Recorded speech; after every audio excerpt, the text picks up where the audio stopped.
Sizga modul tizimida qanday qilib konspekt yoki qilingan hujjatlarni joylashtirib oladi. Bizga bu uchun Google Chamberlain men avval kirib qo'yganman. Googledan kiramiz, bizdan keyin samdo.uz kiramiz, uni kirganimizdan keyin mana bu yerda login parol yozamiz.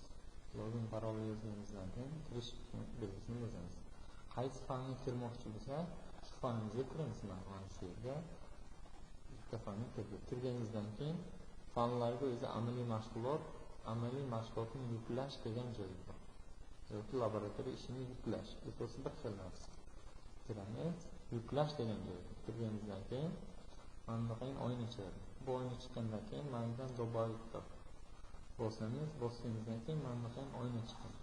Bu oyna chiqqandan keyin biz xohlasak ustiga bosib faylni ichkaridan olib kelishimiz mumkin.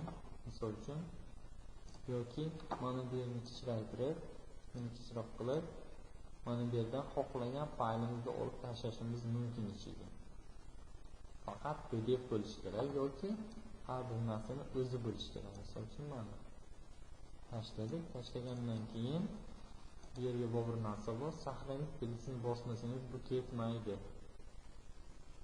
Tushundingizmi? Rahmat e'tiborga.